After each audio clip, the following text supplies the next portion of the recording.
Well, good morning, everybody. Welcome to our class on social media marketing for beginners. Today's class is all about Facebook and YouTube, how to set up your Facebook business page if you haven't done so, and of course, how to set up your YouTube channel today. So hopefully, this will be a good learning tool for you guys, especially when we want to make sure that we want to set up our tools properly. And then we'll go over some very basics on that and what you need to do in order to start to begin to make your social media marketing plan successful. By any chance, do I have anybody here today that has a Facebook business page or even a YouTube channel or both? And again, you can type that into your chat. Couple of you. Okay, good. Awesome. Now, just a quick introduction of who I am. My name's Anthony. I work here at Orange County Realtors. Been here now for almost 19 years. Started off in the MLS department, so I know guaranteed I will speak to all of you, if not a majority of you, regarding rules, regulations, violations, all that fun stuff. What I'm also part of is our outreach program. The outreach program is designed to give you training on all your tools and products. So I train not only on MLS, how to run searches, how to modify listings, create CMAs, all that fun stuff. But I also train on zip forms. I'm zip forms certified. So I show agents how to put together transactions electronically, how to digitally sign them using either DocuSign or digital ink. And of course, I show all the advanced tools that zip forms does have to offer. And of course, the last thing I also train on is tech. I love showing agents how they can utilize technology to better their real estate lives. Now, I see here that Josh has said, just set up a Facebook business page, do not have a YouTube channel just yet. Excellent, Josh. We are going to make sure that your YouTube and your Facebook business page is set up correctly. And then start to request those likes. Joan, excellent. You've also done the same thing. Now, just so you all know, we are recording today's meeting, so everybody attending today will get a copy of today's webinar. But I also encourage questions, so please feel free to ask questions. If I go over something too quickly and you need me to go over it again or what have you, please write it in the chat box. I'll read it back to everybody and then go over what we just went over, okay? So, but no matter what, we are recording today's webinar. And the beautiful thing about a recorded webinar is that you can watch it a million times. You can review what we went over. You can practice it.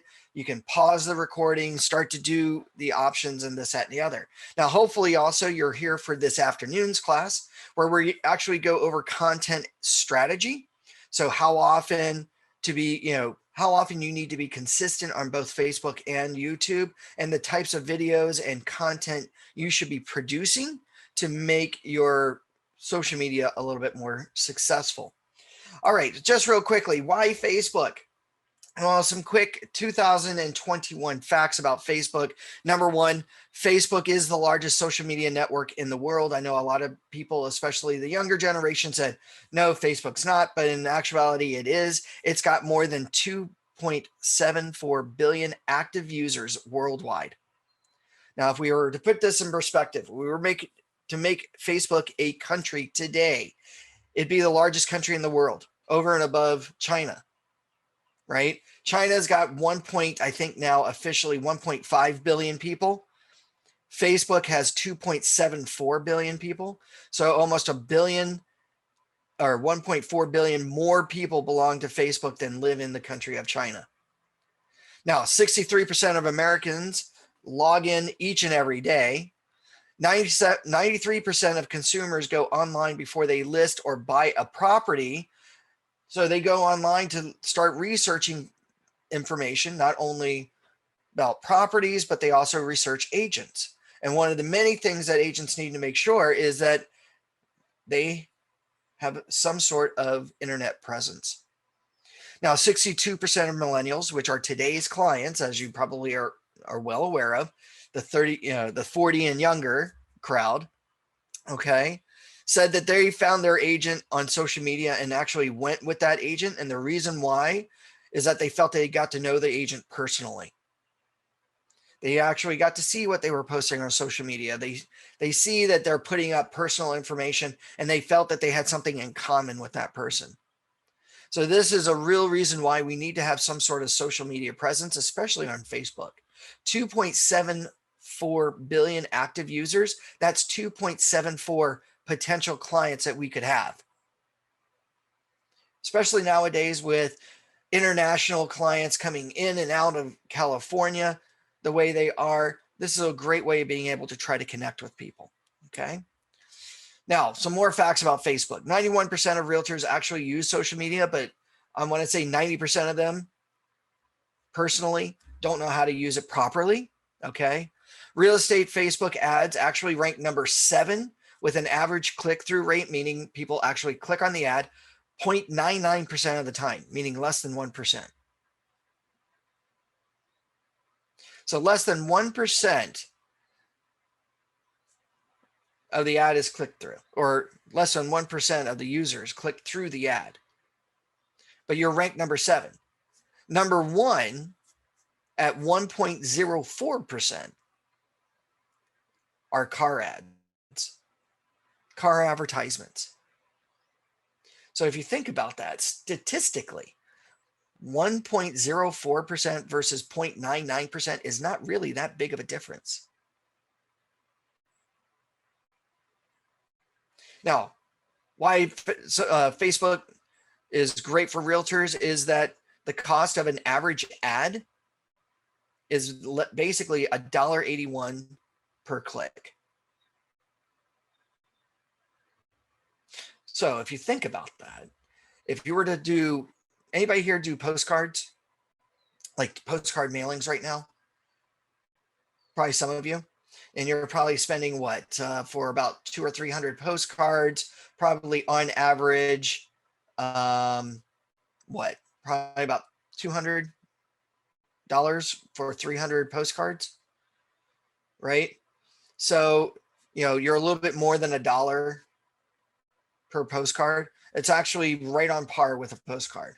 And that's not including the postage. If we add the postage on there, now all of a sudden we're above what an ad costs. And these ads do really work. Now, 62% of marketers say that Facebook is the most important of all social media platforms. Why is that? Because it's number 1 with the most audience, or the largest audience to connect with. 57% of Facebook consumers say that social media did influence their shopping habits. And if you haven't been on Facebook in a while, just even on your personal page, you probably see advertisements every 3 or 4 posts. And we'll probably look at that today. So you're inundated with so many ads nowadays from all these social media platforms, because this is how they're making their money. You're being bombarded. So Joan, you said it's about $200 or more for a postcard. Is that correct? If I'm reading that correctly? It's up there. And we're not even including postage in that. For mailing, $200 plus in mailing. Yeah, that's crazy. And it's just going to go up with mailing. All right. Now, some mind-blowing facts about YouTube real quickly. People that use YouTube, 2.4 billion. So here we've got 2.74 billion people worldwide on Facebook, 2.4 billion people worldwide using YouTube. So if you think about it, with 30 million visitors per day on YouTube, going onto YouTube to watch videos, it is actually the second largest search engine in the world compared to Google search. Now, funny enough, Google owns YouTube. So they own number 1 and number 2 search engine, the largest search engines in the world. But YouTube on the social media platform is number 2 compared to Facebook. So number 1 is Facebook, number 2 with 2.4 billion unique users is YouTube. So this is a large audience. Videos, more than 5 billion videos are watched every single day by 30 million visitors each and every day. 500 hours of video are uploaded every minute every day, which is it's a lot. 1 billion hours of videos are watched each and every day, because geez, YouTube is now the new boob tube. Anybody remember the term boob tube? Probably some of us older people like myself. Anybody know what the boob tube was referring to back in my day, back in like the 70s and 80s, before the dawn of internet? That's right, TV. Right? Back in the 60s, 70s, 80s, mom and dad could sit us down in front of the TV for hours, and that was our babysitter, right? And the reason why they call it a boob tube was that we all became dumbfounded and totally silent when that TV was on. Well, with people watching more than 1 billion hours of videos online, especially on YouTube, this is overtaken television. More than 10,000 videos have generated more than 1 billion views. And most of those videos are the funny ones, like the dogs, the cats, the animals, the funny videos, right? That we probably have all seen 1 million times. Now, 70% of YouTube users who watched a video said that it helped them make a purchase decision. Why is that? Because the most popular videos are the reviews, product reviews, merchandise reviews. Now, 80% of YouTube users said that when they watched the video that helped them make a purchase decision, said that they watched the video at the beginning of their shopping process.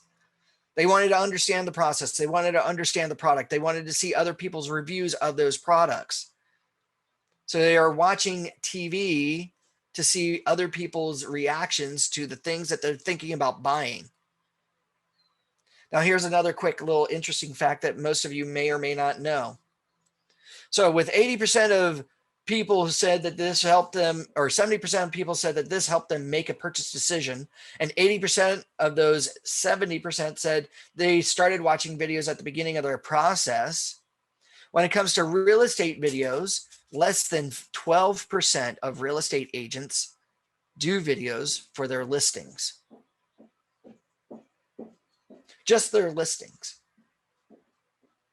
So if we think about this, if we've got more than 70% of consumers saying this is what helps them make a purchase decision about buying something, and less than 12% of you, or more than 12% of you, are not doing a video for your listing, what are we not doing? We're not meeting the client's demands, their wants. So just as for just doing a video on a listing, you guys should start doing that. Consumers want it. The consumers need it to help them decide where they want to live or buying that house. If we're not giving it to them, why would they ever want to use us? Demographically, 7 out of 10 people prefer watching online video to live TV. Okay. In an average month, 8 out of 10 18 to 49-year-olds watch YouTube. And they predict by 2025, more than half the viewers under the age of 32, because why? They've grown up on YouTube versus watching physical TV, because it's easy, it's mobilely friendly. And of course, it's cheap, it's free. This is why this demographic is so huge. Think about it. How many of you actually pay DirecTV or Dish Network or even Cox? Anybody? A couple of you? How much are you paying per month? What, $150? And that's for what? 300 channels with some basic, cable package, right? And if we think about that, and I'm just going to add this up here real quickly, $150 per month times 12, that's $1,800 a year that you're paying just to watch TV. And if you think about it, as long as you have internet, and that's not including the internet service that you're paying for. You got rid of your Cox, right? You got rid of your Cox TV because you're saving $1,800 a year. You can funnel that money into other things like a family vacation, or even better, better marketing, right? But if we think about that, even at what is it, 76 times 12, Just for your internet alone, it's 912, and you're adding that on top of your network, you're paying $2,700 a year for TV and internet. Well, if you eliminate that $1,800 and you stream video through YouTube, and sorry, I've got to close my window here. We got a street cleaner just happened to be driving by, right? That's a lot of money that people want to save, especially in today's economy, right? Can't live without internet, but you can live without TV because you can stream everything. And even the streaming services, people are kind of, picky and choosy. Now, mobile use wise, more than 70% of YouTube views come from a mobile device. Why? It's easy. We've all probably seen it. Anybody here been to a restaurant where the kids are running around like crazy little monkeys? And what does mom and dad do? They whip out their iPad, they whip out their phones, they pop on a TV or pop on their favorite show because they can stream it. And the kids get really super quiet. As a matter of fact, even mom and dad whip out their own phones and watch their own individual shows. And now you got a family dinner where nobody's talking to each other. On an average session, meaning every time we open up our phone and we swipe it open, that's a session. People spend about 40 minutes per session watching video. And how many times, if you think about it, how many times a day do you go on your phone? Probably a lot. Now, income. I wanted to add this in here because I want you guys to understand this. YouTube generates 2 times more revenue each and every year. Last year, YouTube generated more than $3.81 billion in advertising revenue. Okay. So advertisers see all these demographics and now they are funneling their commercials. As a matter of fact, the easiest one to think about is the Super Bowl. If you noticed, the TV commercials, that if you watched the Super Bowl on TV, the commercials didn't seem all that great. But if you streamed it on YouTube, you actually got to see all the unique commercials that typically you would have seen on the TV. Why is that? Because they know that more people watch YouTube than they actually do the actual TV. Now, here's a funny little fact. You may or may not know, YouTube and now recently Facebook will allow you to get paid on the videos and information that you are generating and putting out there by allowing advertisers to work through you to advertise on your videos. Now, the highest paid YouTuber, based on the number of views and, of course, subscribers, the highest paid YouTuber was actually 8 years old back in 2018-19. That little kid earned more than $26 million just making videos of unboxing or giving product reviews on the things that him and his parents bought. He gave his impression. An 8-year-old child earned $26 million. The second highest paid YouTuber, I know that's crazy, isn't it, Joan? The second highest paid YouTuber was 5 years old, earning $20 million. Now, you may think, well, geez, I've got kids. Maybe I need to start getting them on video. Maybe, right? Because, geez, maybe now I can look at retirement if my kids can earn the money. But if you don't have kids or, geez, you want a piece of that pie yourself, there's more than enough money out there for us. Now, that's if you monetize. And I don't expect anybody to go monetary, or to monetize their channel just yet. But just know that it's out there. And eventually, maybe you become that popular agent. All right. Now, ways to market on Facebook, you got 3 major tools, okay, each with its own purpose. Number 1, the pages feature, basically the Facebook business page. It's very similar to your personal profile, but it's based around for your business. As a matter of fact, what we're going to do today, if you haven't done so yet, we're going to create a Facebook business page today, but it's going to be linked through our Facebook personal page. And there's a big reason why we're going to do that. And I will talk about that here in just a few minutes. Facebook targeted ads. Okay. The ads feature. This is their targeted advertising platform. Okay. You create the targeted ad specific to a geographic area, ages, education, income levels, things like this, interests. And of course, you have to pay for it, right? You put it all together, you put it out there. Now, this can get a little bit expensive depending on the goal, but I think you'll be really impressed with that. And of course, you got the third part of advertising, which is the groups. Now, the groups is basically a discussion group with the additional features that the page and profiles have liked on the wall. You create the groups related to your industry or topics. So it's basically like you're inviting people to a special party to just have a discussion. Sometimes you're the center of the attention to generate the discussion, or you just watch how organically you put people together, right? Maybe you have all common interests. Maybe you all have a common mindset. Invite them to a group to have those discussions, and periodically you funnel a little real estate information and knowledge into this. Now, out of these three tools, 2 of them are free. That's the pages and the groups. The only thing you have to pay for here is the targeted ad. Depending on what you're wanting the ad to do, you can spend as little as maybe $20 to run a week-long ad, up to infinite dollars. You can even set a dollar cap amount. Hey, don't spend any more than this.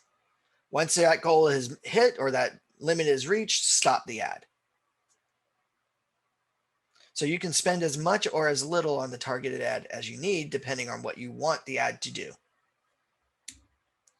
Now, YouTube, how do you use YouTube for marketing? Well, here you're going to be able to create an image of authority, right? Your business videos are going to contain your views and ideas on how you conduct business. You're going to provide an aura of expertise and authority because each and every one of you here today has a different perspective of how you like to treat people in business. Some of you have years of experience. Some of you have probably a few months of experience. Talk about it. Maybe you have a different strategy on how to accomplish certain things to buy, sell, lease properties in the state of California. As a viewer sees these videos, you're going to start to recognize you as a trustworthy expert for this information, which ultimately is going to help you build trust and credibility.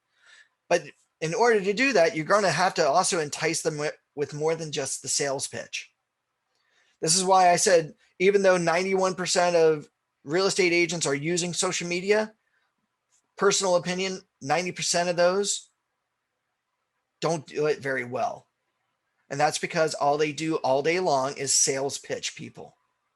How many of you like to be pitched on buying things, right? Like you went into the store, maybe Macy's or Nordstrom's, right? What happens when that person comes up to you and asks you, is there anything you're looking for? What can I help you buy? What do we all say? No, I'm just looking. Thank you very much. Right? You try to get rid of them because you don't want to be pressured into buying something. YouTube is no different. Our videos should be no different. Yes, we can talk about properties for sale, but we got to entice people with more than just that, because you guys are more than that. And for them to review how you are as a real estate agent, you've got to give them a reason to trust you, right? You got to build rapport, just like with Facebook. You got to build rapport and trust with the customers. Relationship are key. You got to give the consumer to evaluate your services, right? You got to show customer engagement. One important video that we'll talk about in our second class is the client testimonial. Ask your clients, if you're closing escrow, the day that you close escrow, ask them not to just to write a review. Ask them if they wouldn't mind speaking about 30 seconds and tell your audience what they thought about your services. Or if you don't mind, Mr. and Mrs. Smith, now that we're closed escrow, I'd like to use you in my video marketing. can you just speak about 30 seconds and just tell me what you thought about my services? And step back and hit record. When people see this video, when I post it, right, it's not just me telling other people what my clients are saying. And really, when people read it, they don't get that emotional connection. But with a video, there's going to be so much more translated in that emotion that words just can't convey, especially a small little paragraph. They're going to see excitement. They're going to hear exactly what your clients are thinking about what you did for them and said what you will do for them. Geez, Tony, you did such a great job. Thanks, Tony. We didn't think we could ever qualify to buy a home with a 520 FICO score. Thank you very much for hooking us up with our lender at Jack and Jill's Lending. This is our great first home, and we can't wait to move in today. When somebody hears that and sees that genuine excitement, then all of a sudden, that's going to help people trust you. It's amazing. Now, obviously, videos are more engaging than older forms of media, right? People enjoy watching videos. We just showed the stats on that, right? More than 1 billion hours are watched each and every day, okay? People love leaving feedback sometimes, okay? But if people do leave feedback, not just a like or a dislike, like thumbs up or thumbs down, they actually write a comment, you got to give them an answer. Answer them back. Thank them for writing the comment. What that does is it shows that you're able to be obtained. One of the things that consumers feel that real estate agents don't do is communicate.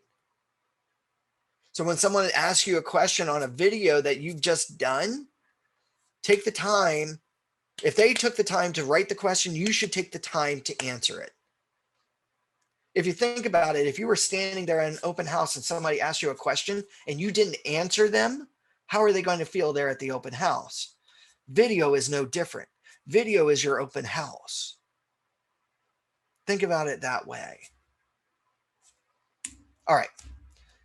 By the way, are there any questions so far in any of the stats?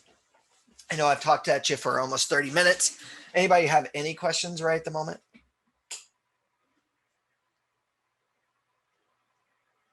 Is this all making sense for you guys?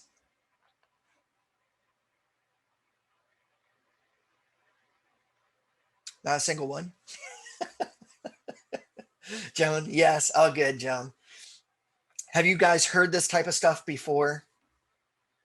I know my personal experience with some of the social media marketers out there, they just kind of just go over kind of stuff like this. I don't think that they, just me personally, sometimes I don't feel that passion from them to helping you guys understand that. And I want to make sure you guys feel and understand this. Yes, hard to believe though.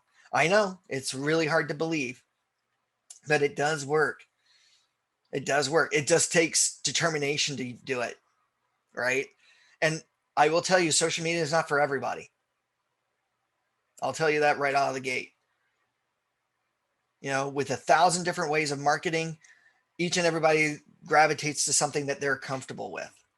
It can be very time consuming, Joan, but today's classes will go over how you can make it more efficient, because you don't have to spend a lot of time. You honestly do not need to spend a lot of time doing social media. Okay. So it's all about your schedule. And like everything else, you live and die by that calendar that's on your phone. Right?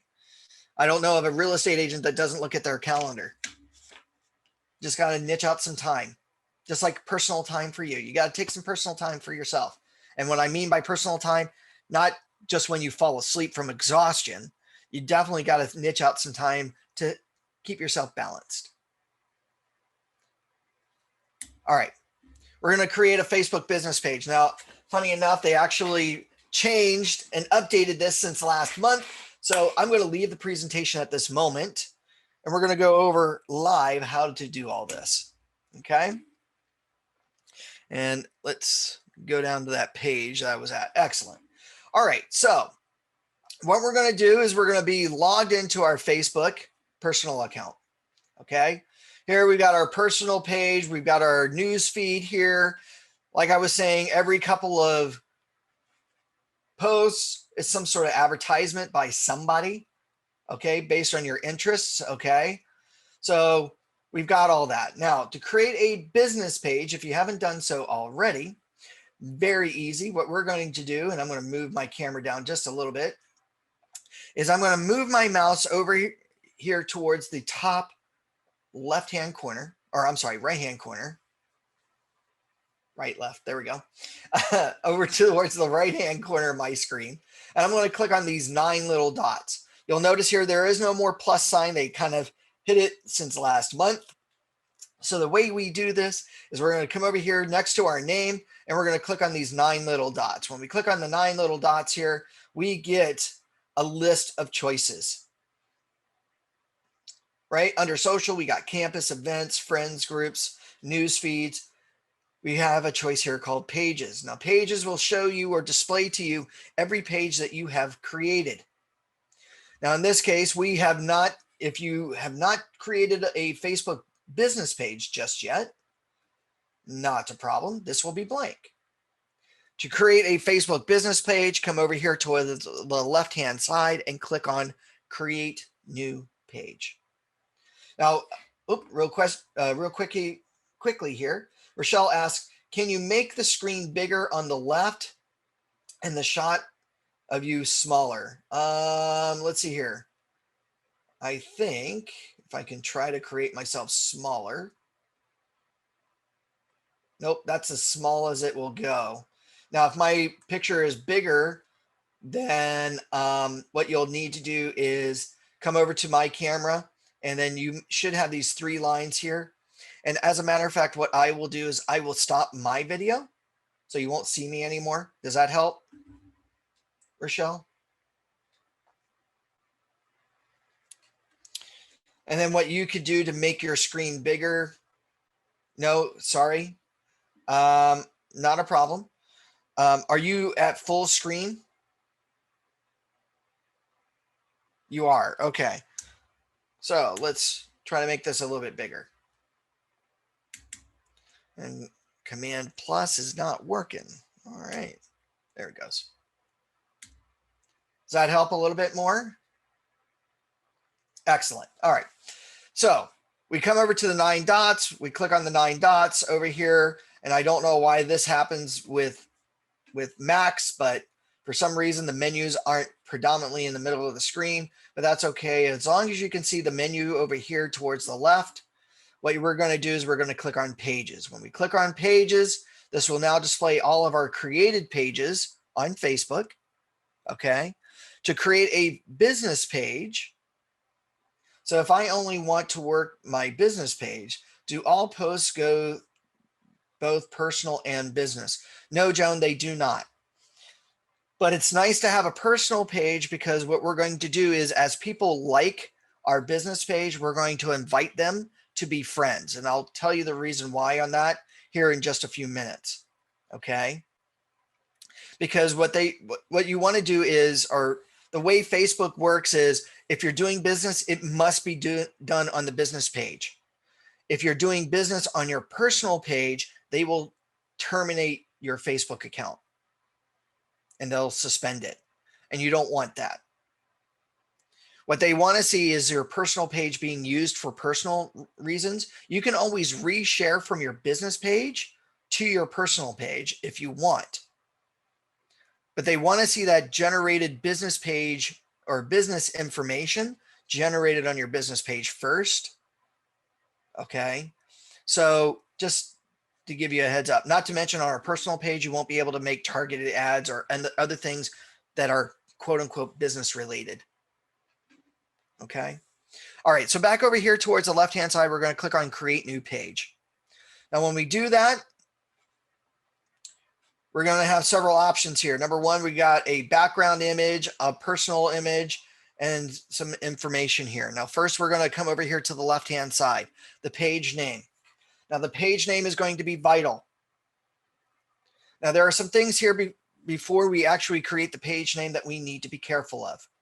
Anybody here familiar with DRE, the Department of Real Estate? Yes, right? Because you're real estate agents.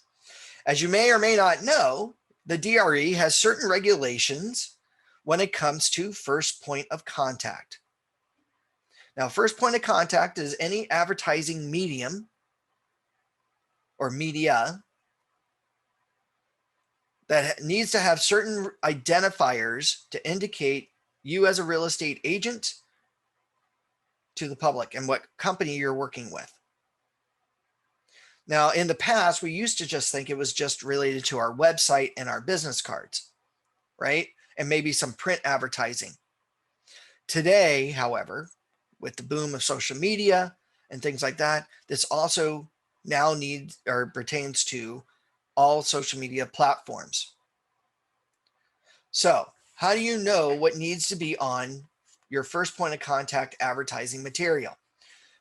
Real quickly, we can go to dre.ca.gov. dre.ca.gov. From here, which is the DRE or Department of Real Estate's website, come over towards the top, and we're going to zoom in here. The top right corner where it says search, click in this box and type in the word advertising. Here you're going to see all the updated articles regarding advertising guidelines. Okay, so here we've got the new guidelines for as of August 2020. When we click on this choice, because they just recently updated this, a nice little document opens up. We're going to scroll down on this document, and what we are going to need to look for, okay, is the basic definitions. Let's see here. Supervising person, but it should have on here the basic requirements. Okay. So under the basic requirements, it's going to tell you exactly what you need to have on there. Okay. So if you notice here, what is advertising? Social media ads, printed materials, electronic media, internet, websites, text messages, telephone calls, anything like that, promotional events, including open houses, billboards, signs. So now all of a sudden you've got to understand what needs to go on here. And now we've got to see that. We've got font size. Oh, where is it? And actually, I'm just going to go to the other chart here, the license disclosure requirements chart. And I apologize for that. So here under the, what we want to look for is this. So first point of contact requires the licensee's name and the broker's name, and requires your DRE license number. Okay.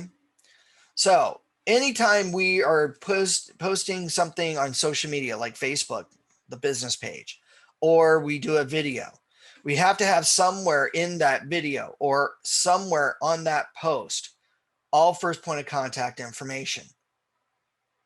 Now this is how we're going to utilize this when we create the Facebook business page, right? Because technically every post that we put on the Facebook business page must meet this requirement. So how we do that is the initial page setup. Some of you may actually put in your group name, right? Or maybe you just put in your name.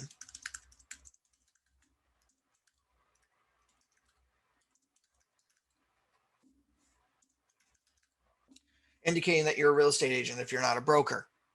And then you kind of leave it at that. But now when I go to post, they'll notice here that I have not met all my first point of contact. What company do I work for? Where's my license number? How do people know when they visit my business page that I'm an actual real estate agent if I have no way of being able to be identified and verified that I'm a real estate agent? This is where the page name is going to help you out. I'm going to help you at least make or meet the 2 of the 3 requirements. So the requirement is basically your name, right? Got to have your name on there. Maybe you are a realtor. So, because you're allowed to use the realtor logo, now I'm going to put in my DRE license number.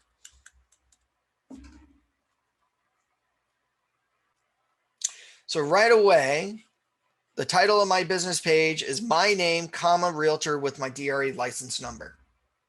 So anytime I create a post, this is going to be at the very top of my post. Now, when it comes to writing a post, even though I've got this indicated here, I'm still missing that third component, which is my company's legal name. In this case, when I go to create a post on my Facebook business page, the only thing I will be then needing to do, because I've got at least 2 of my 3 requirements, is that when I go to create a post, all I will need to type is the name of my company. So the name of the company will go first, space, dash, space, and then I'm going to write my post. So as an example, when I hit create post, my post will say Jack and Jill Real Estate, space, dash, space, and then I'm going to write what my post is about. That way, when I post my post, it will say at the top of the post, Anthony Breed, comma, realtor, DRE license number, and then the beginning of the post, Jack and Jill Real Estate, and then what I'm commenting or posting about. Does that make sense? Now, Joan, you're asking, you mean our brokerage? Not as your business page name. Unless you own that brokerage, that should not be your business page name. What should be your business page name, if you're an agent or even a broker associate of a brokerage, you should always have just your name, comma, realtor, if you're a realtor, and then of course your DRE license number. If you notice here, the license requirement says that the brokerage DRE license number is optional. It is not mandatory. What's required is your name and the brokerage's name. Now, your brokerage is not like some people will try to put in the call letters of a brokerage, like as an example, Realty One Group. Some people will put in ROG. Well, ROG is not the official license name of the brokerage. It's an acronym. So that's why when you're writing the post, you would say Realty One Group space dash and then what your post is. As long as my page name has my name and my DRE license number on it, I've met at least 2 of those 3 requirements. And then we can't say realtor at Keller Williams. No, I would not do that. Why? Because number one, spacing. When you write a post, this will cut off at some point, and it will not display the brokerage name, number one, and you. And number 2, you're only allowed to change your business page name twice. So what happens if you left Keller Williams and went to Jack and Jill Real Estate or ABC Real Estate? Now, all of a sudden, if you hit that limit of it will not let you change the business page name any longer, you now have to create a brand new business page and now have to re-invite all the likes that you've gained. And we want to make that as simple as possible. It's very easy to change the brokerage name per post versus changing the business page name. Does that make sense? And Joan goes, and a makeup name such as OC Homes by Joan. Is that a considered brokerage or a group? Because if it's a group, then groups, which is a fictitious business name, right? So salesperson, the team name must contain the surname. So it's the licensed team member's name followed by either team or group. So you can't say OC Homes Group, because OC Homes, unless your last name, Joan, is OC Homes, that is a erroneous group per DRE. Now, if you have a corporate or broker's license, then you can have your fictitious business name because that you're a broker. But now you're not doing business under, say, Keller Williams or Regency or Remax or wherever else you're hanging your license, just so you know. Does that make sense? By the way, DRE is sending out $2,400 per post per fine. I've known one agent to get more than $10,000 for just several posts because DRE went through their Facebook business page and fined them for every post that did not meet this first point of contact requirement. Definitely you want to update yours, which is why you're going through the class today. Now, by the way, after you create the business page name here, the category obviously is what? Real estate. Okay, at least. Either you're a real estate agent or you're providing a service. Just know that if you type in real estate, pick what you need. Maybe you're a real estate agent. Maybe you also put in real estate. Put in as many business or categories as possible to be able to be found when somebody goes on to a Facebook search or even a Google search. Your business page will be hit. Now, down below the description. Description, you have 255 characters. Make yourself stand out. Do it in 255 characters or less, right? Right? New to the business, to the real estate world.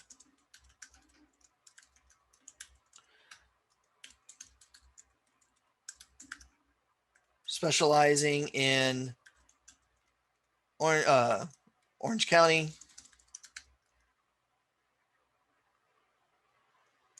LA County, homes, something unique. Okay. So basically here we got our page information. We got what categories in our real estate market we're trying to be found in. And of course we write a description of who and what we do. Now, before we leave this page, over here under the about, this will all fill in from this data. Now from here, what we can do, and where is it? And maybe I'm not seeing it because I'm zoomed in too much.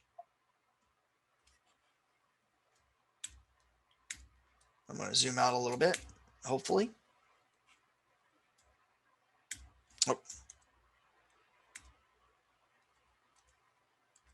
I should see a create button somewhere.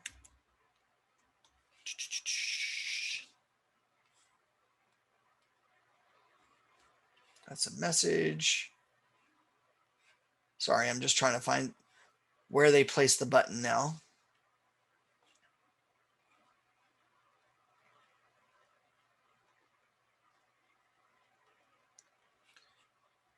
All right. It should be, I guess it's just not coming up for me here.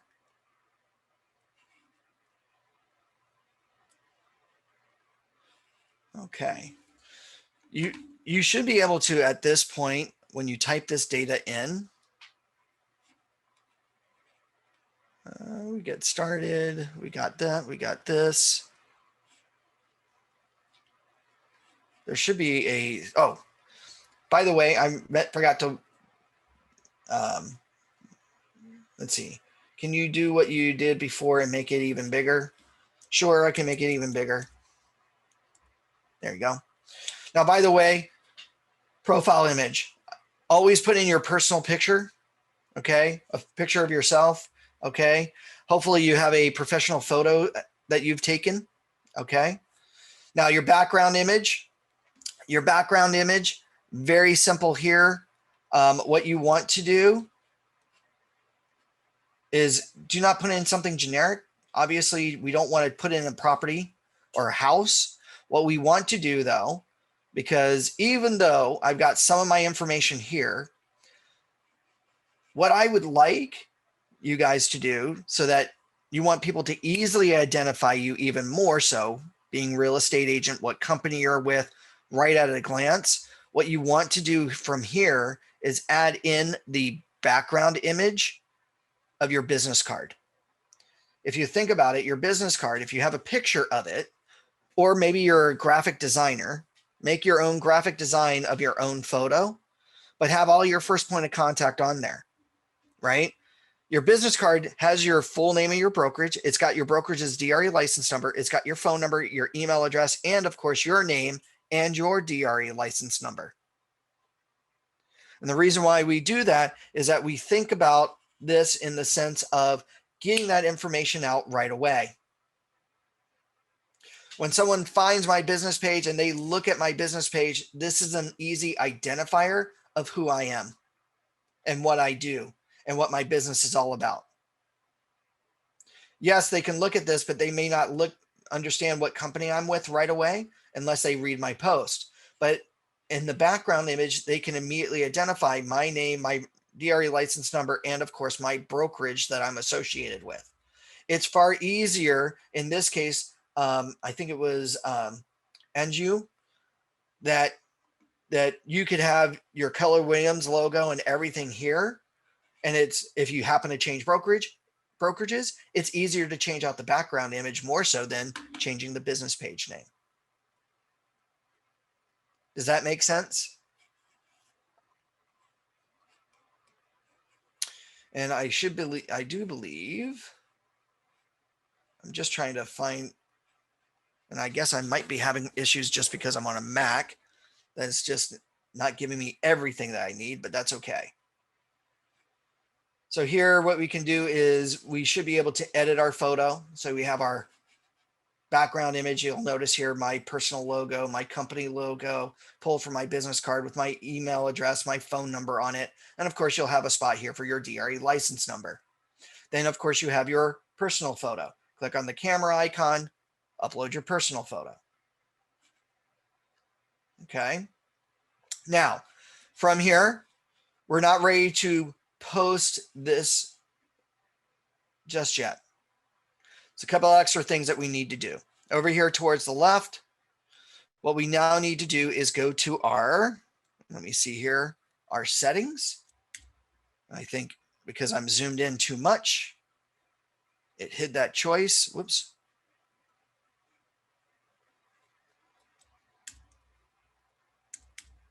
Come on. Oh. There it goes.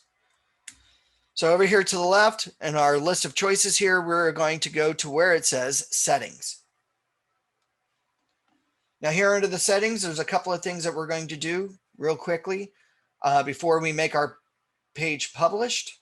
Okay. First thing that we're going to make sure that we're going to do is we're going to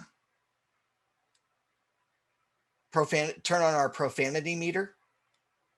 Now, if you've been around the internet long enough, you know that there's a term called trollers.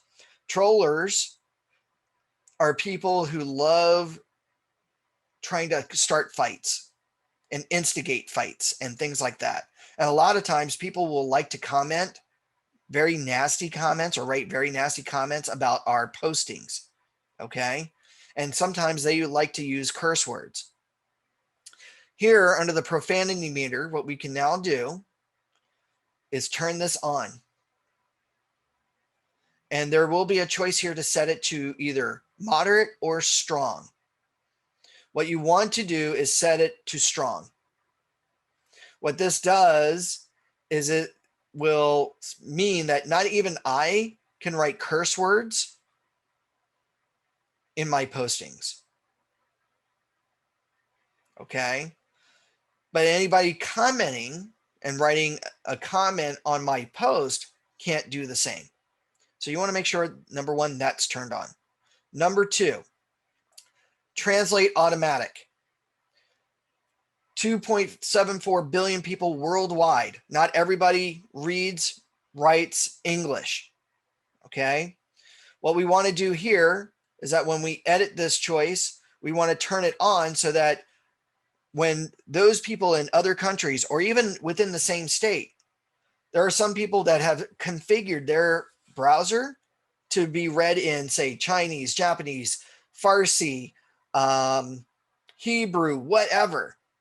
If they find my business page, because their system has been automatically translated into their own language so it's easier for them to read, I want them to be able to read everything on my business page. Here, I want to make sure that this is turned on so that when my business page is found by those people who don't read or write English very well and have turned their web browser into a system where it's automatically in their own language, then my business page will translate into that language as well. Okay. So here under the business page settings, we are going to turn on our profanity meter. We're going to turn on automatically translate. Okay. By the way, if you ever decided to ever leave the real estate business and you don't need a real estate business page any longer, under the page settings down below, we can delete out the business page. Okay. So the only thing that we can't delete out our personal page, but we can at least delete out the business page. Okay. From here, the next thing, some of you have Instagram. Do I have any Instagrammers? Rochelle, Joan, Jody, Angelica, anybody here with Instagram? Okay, a couple of you. What we can do, because also Facebook owns Instagram, so they own number 3 social media platform in the world. Down below here under our business page settings, under Instagram, we can actually merge our Instagram account and connect it to our Facebook business page. So now what we can do is post a picture or a video on our Facebook business page, and then we can share it or be able to share it to our Instagram page. Just simply click on connect, or over here under the page settings, click on Instagram, and from here, connect to the account.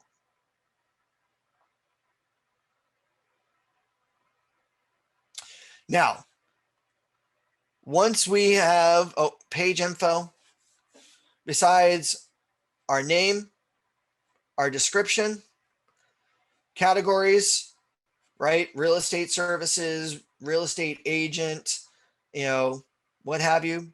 Put in your contact information, like your cell number, or probably better yet, get a Google Voice number at no cost to you. So that way, anybody calling that number will be pushed to your cell phone without giving someone your personal cell phone number. I would highly recommend that. Obviously, put in your email address. If you have a personal website, put in your personal website. Okay. Here, where you're located. Okay. I would not put in your home address. I would put in your business address or your office location. Maybe you also say what hours you operate, what areas you service. Okay. And anything else you might be offering. In this case, I probably wouldn't worry about the price ranges. That's usually for restaurants. Okay. Let's see here. Advanced messaging. Eventually, when you start getting more and more people to like you, you can then go to your branded content, but that's a brand new thing there. But once you're done with this, come back under your general settings, go under page visibility, hit edit, and now change it from unpublished to published. Once you put it to published, now your Facebook business page is ready to be liked. Okay. And let me see here if I can get back.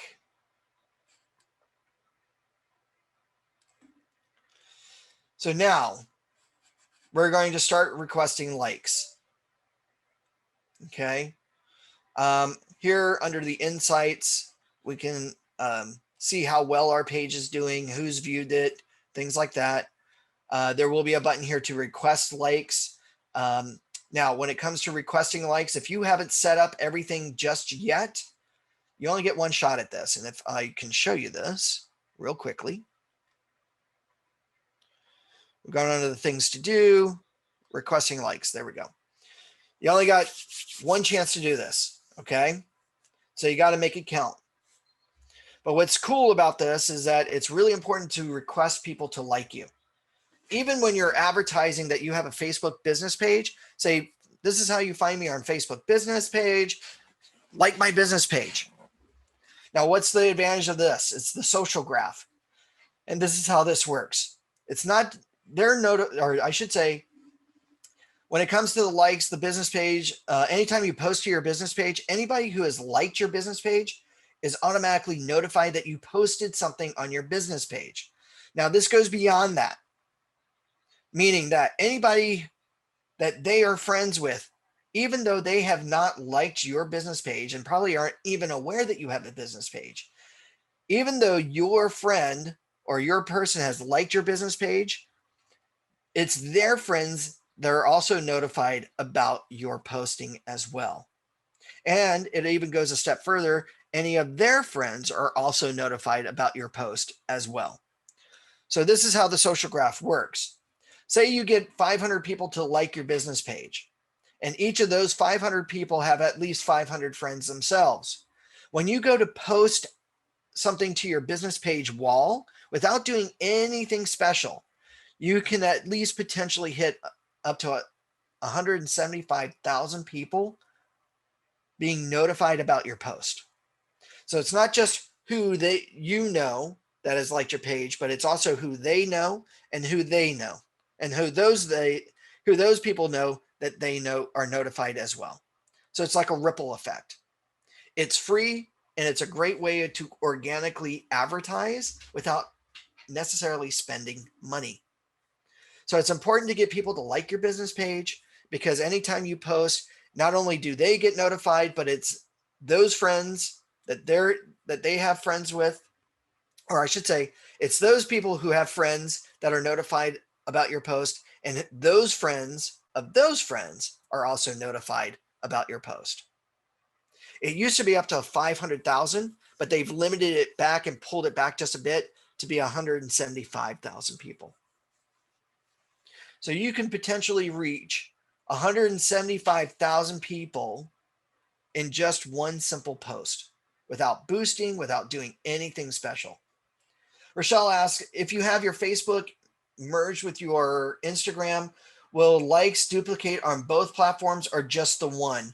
Just the one, because each and every Instagram has its own algorithms, but the algorithms that Facebook has worked with them, anybody liking your Instagram page, if they see a post, not only do they get notified, but the same ripple effect happens with them. So it's who's they're friends with, and of course their friends.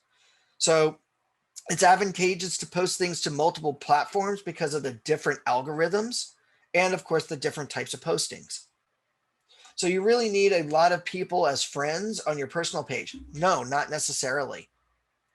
Because as your friends like your business page, and I will say that Facebook does have a paid service to request likes, which honestly you don't need to do. Once you get that Facebook business page URL, okay, and how you do that is very simply back on your business page. You'll notice that on your home page here, you've got your URL here. Take this and put it on your website, put it in your videos, put it on, do QR codes, things like that. Put that out there. So anybody clicking on that Facebook link on a post or anything, on an email or anything like that will always be redirected here. Now, what's super cool about this is that as people like you, you'll see the people that you've reached. And from here, what you're going to then do is that this will tell you who you've reached, who's liked your page. Okay. So likes, comments, and shares, these are actions that help you reach more people, right?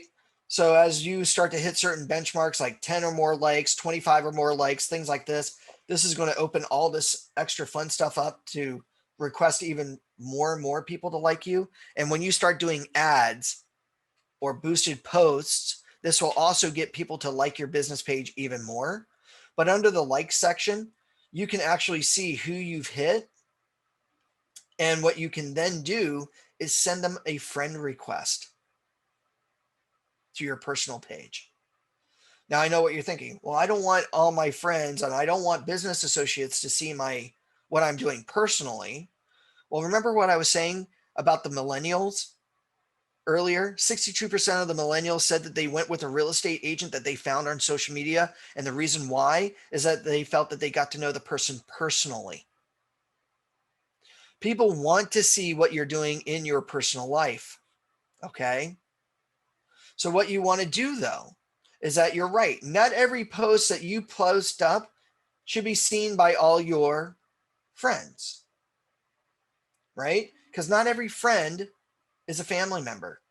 Not every friend is a buyer. Not every friend is a client. Not every friend is a seller or a leasee or a leaseor. This is where we need to, after we invite somebody to be our friends, we now need to take our contact that we've connected with and start putting them into groups. Okay, or not groups, but categories. Excuse me. Now, how we do that is very easy. And hopefully I can remember how to do this because they keep changing it on me. Is when we are in our personal page, what we're now going to do is we're going to come over to where it says, let me think here. Is it friends? Suggestion, custom lists. We're going to start putting people into lists. Now, in order to create a list, nope, I don't want to zoom in. Under the custom list, we're going to create a list.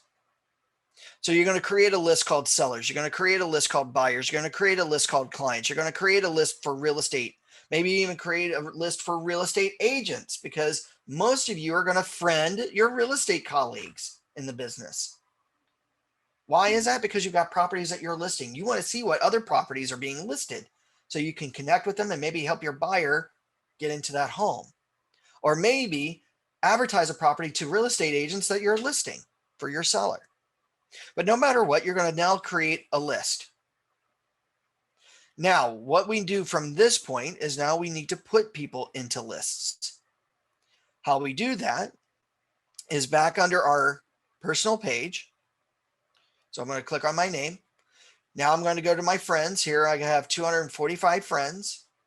Now what I'm going to do is I'm going to come over to that friend. I'm going to click on the three dots next to that friend. From here, I'm now going to edit the friend lists. Now this will display all the available lists that I have created. And now what I'm going to do is I'm now going to select the list that my client or my friends need to be placed into.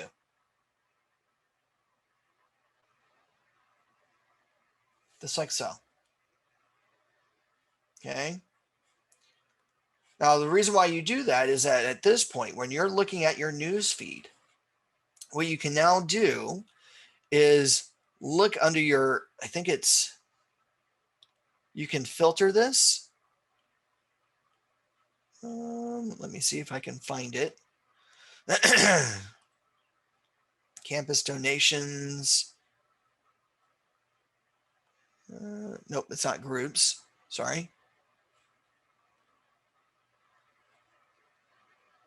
Not friend requests.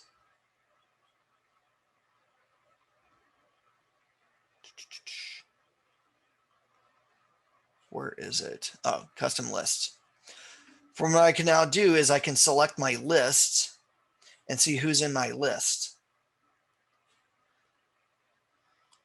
So here I've got my different client lists. I've got my buyers. I've got my sellers. I've got my real estate list, people who I've put into my real estate categories, things like this. So now what I do is that anytime I write a post, even on my, or I reshare a post, even from my personal page. Let me get back here, hopefully. One more. There we go. When I write what's on my mind, what I can now do is, do you see where it says friends?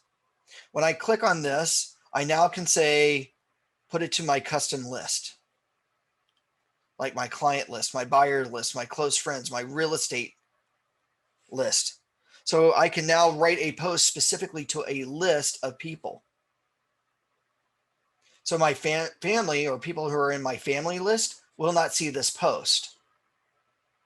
People who are my sellers will not see a post dedicated to buyers or my buyer list. So what I can now do is target post on my personal page my clients. Does that help, Joan? So you really need a lot of people as friends? No.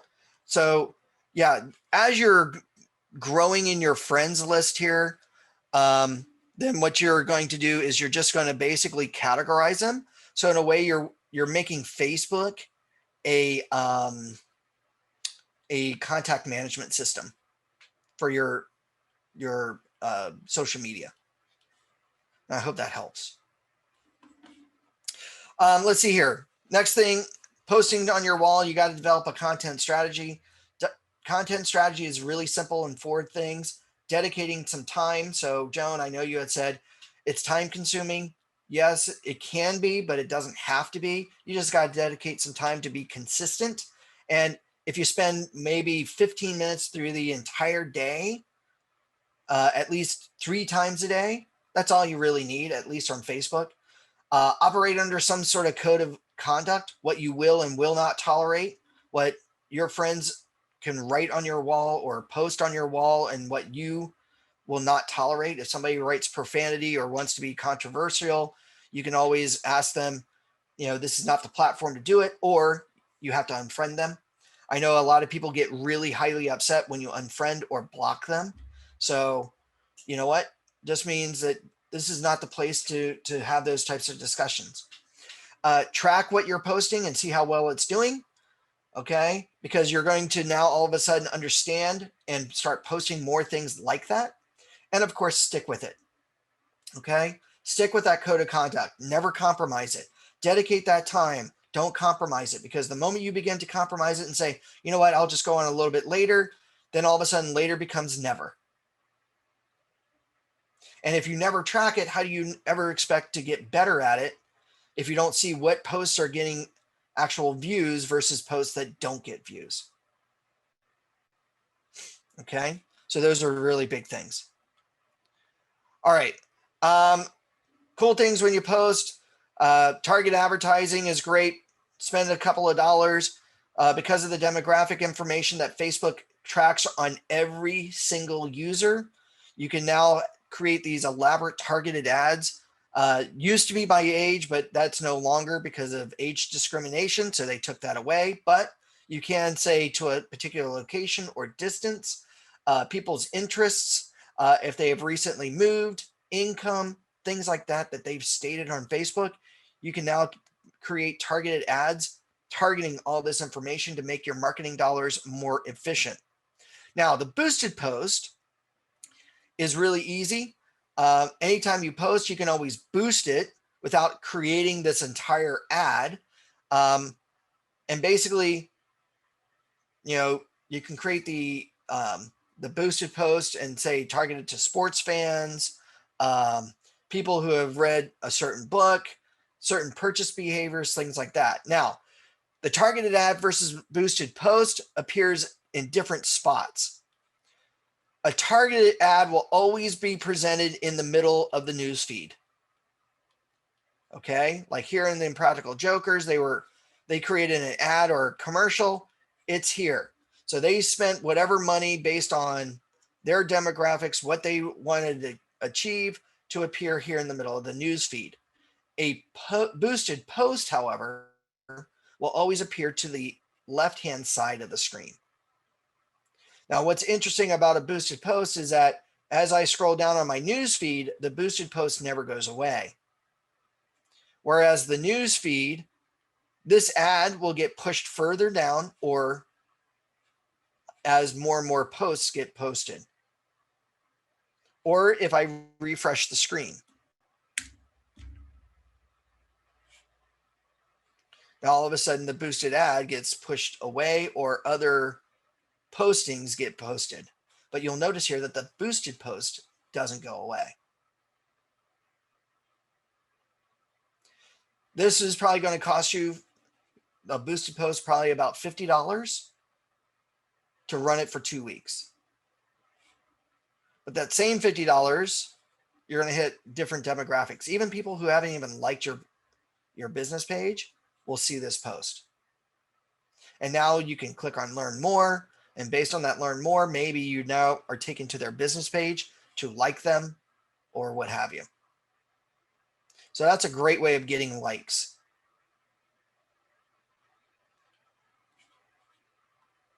All right. Things to avoid: the profile fail. So don't publish your business page unless you have your profile fully filled in. Okay. Make sure you got your first point of contact data, you have your picture and everything like that uploaded. The second fail is lack of consistency or content. So you got to schedule time to post consistently, especially if you're starting out. Okay. People may not be used to you having a Facebook business page or even being on social media in general. So you got to be consistent. Again, a couple of times a day is way better than one time a day all day. Okay. Facebook's algorithms like to see multiple times throughout the day versus one continuous long stint or session. Let's see here. Just posting listings. Okay. Not saying that you shouldn't post listings, but if that's all you posted all day long, again, that goes to just selling stuff. If you just sell stuff and nothing else is substantial, not a lot of people are going to like you. Okay. Lack of interaction. So basically, again, comment fails. If somebody writes a comment or asks you a question in the comment section, you should at least answer it. Okay. And of course, being selfish. If you just talk about yourself and no one else or nothing else, that really turns off a lot of people. They don't want to see the egotistical type of person. And it's not really good to be that way anyway, but just try to avoid that. By the way, are there any questions on Facebook?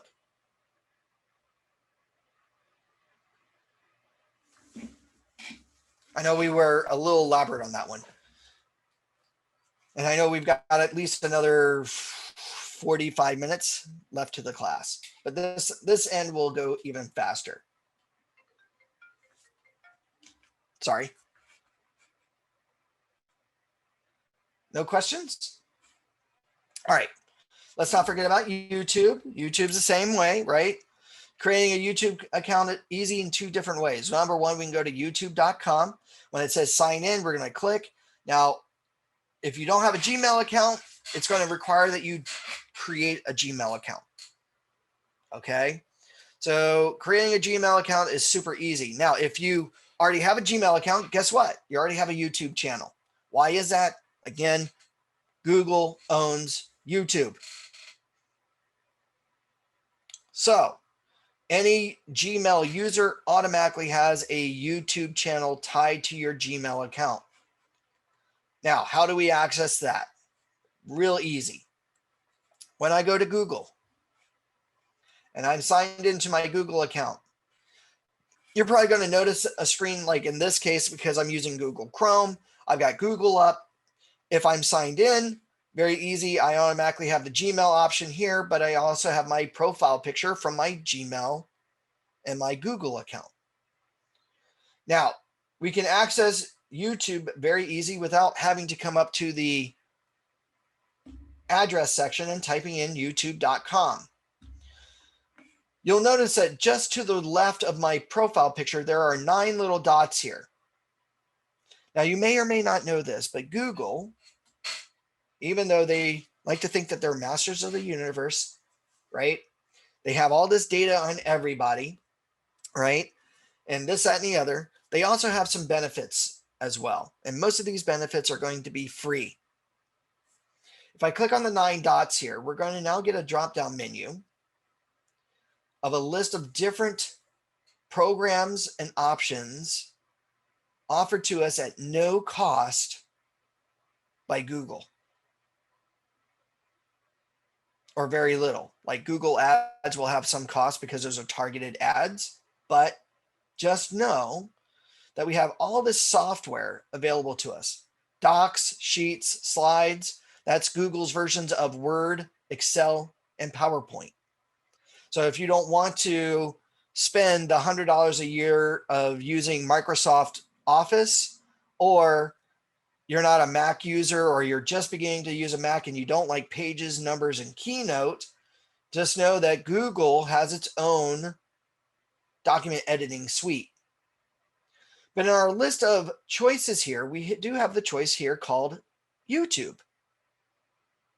When we click on the YouTube option here, we're now going to be taken to YouTube. Now we're going to be able to see a list of a bazillion different videos that we can pick and choose from, and based on our watching habits, may all of a sudden start to bring up videos and this, that, and the other. And all of a sudden we go, well, how do I access my channel? Well, how we access our channel is very easy. Over back to the top right corner, we now see our profile picture again, or maybe our initials. When we click on our initials or our photo here in the top left corner, or I'm sorry, top right corner, we now get a list of menu choices, one of which says your channel. When we click on your channel, we are now directed to where your channel is. Here we'll display all your current updated videos. Most recent will always be to the left. If you have no videos, this will be blank. Don't worry, we haven't made any videos yet. You may not have a profile picture just yet. You may not even have a background image. Not a problem. Now, this is all based around my Gmail account, the name of my first channel. Real easy. What we're going to do here is we're going to customize our channel. And now we're going to do some things real quickly. Now, unlike the Facebook business page, we don't necessarily have to put all the first point of contact here, but it's a good idea.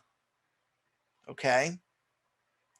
But where this comes into play, the first point of contact will be in the actual videos themselves. Now, this is for our branded page. Here under the customized channel, we're going to upload our profile picture. Under our branding, we can again upload our profile picture, but we also have that background banner image. What I would suggest, under banner image, click on change, upload that business card. Remember how I was saying first point of contact, easy identifier of your name, your DRE license number, the company that you're associated with. Well, guess what? That is going to be part of your background image. Okay. Now, everybody is familiar with copyright, right? Anytime you personally make a video, technically it's copyright to you. But it doesn't mean that people won't try to use it and probably try to make money off of you, right? Especially if you do something generic where your image is not in it. Here, what we can also do is add in a video watermark so that our personal branding appears at the bottom right corner of the video.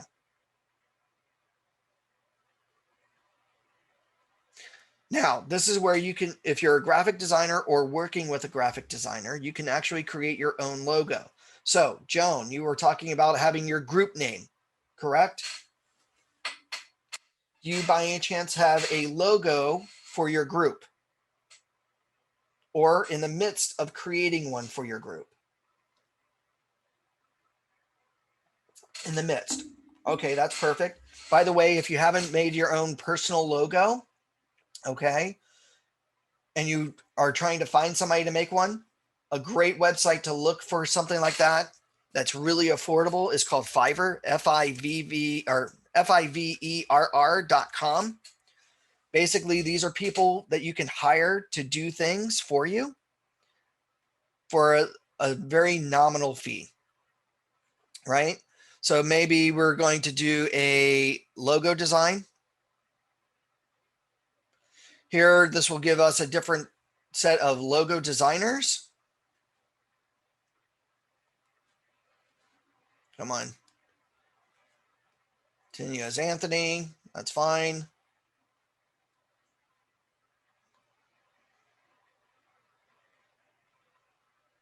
As you can tell, I have not gone on Fiverr in a long time, so it just updated this. But here we've got a list of different graphic designers. We can look at them and we can have them create a logo for us as little as $5. And we can tell them and communicate with them exactly how we and what we're trying to use that logo for. Yes, Canva is a great tool to make logos as well. Canva.com.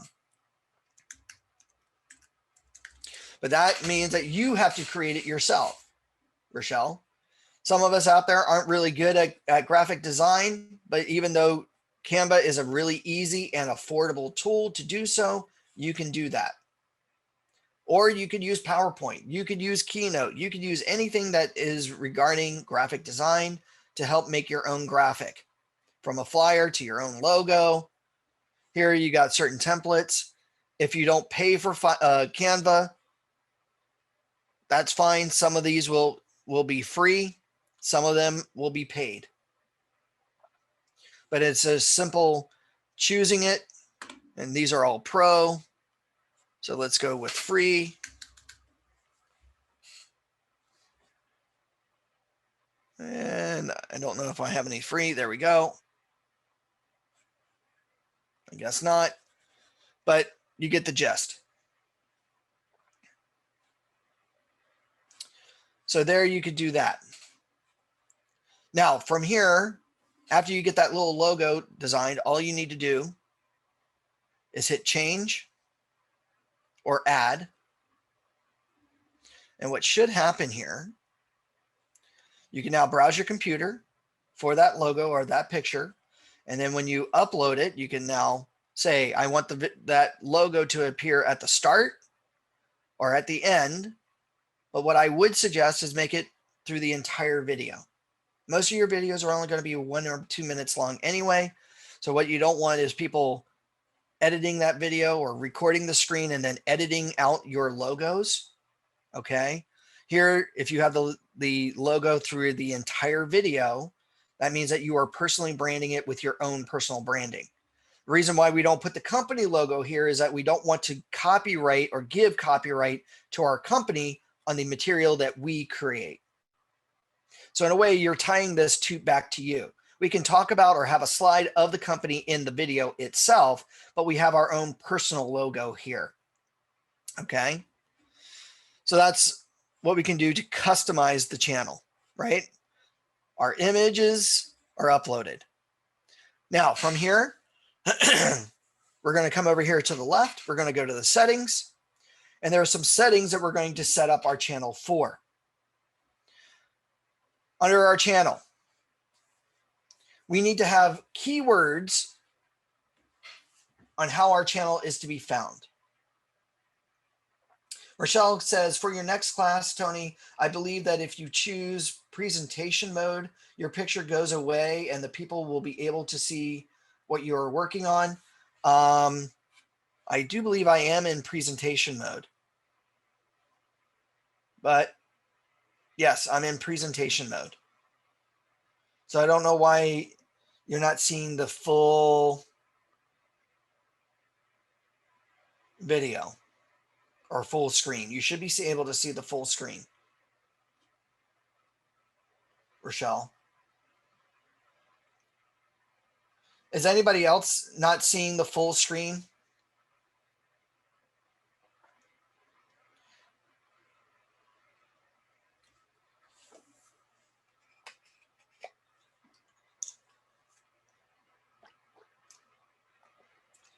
Angelica says that she sees the full screen. So Rochelle, it may be your particular mode that you're in. Jody says that she sees the full screen as well. And so does Joan. Oh, what can see it just kind of small. So this is kind of small to you right now, Joan? Here, we'll just zoom in here if we can. And of course, it's not letting me. There it goes. All right.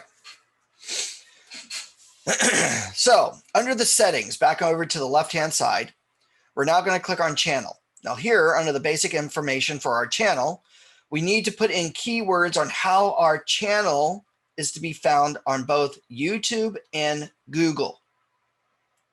Now, real easy to do this. Click in the box and begin to type the words on how your channel is to be found. Some words that you may want to type: real estate, training, California, the county or counties that you work in. So simply type in the counties, right? So anybody going in or doing a Google search looking for a Riverside real estate agent or Riverside County, my channel will be referenced.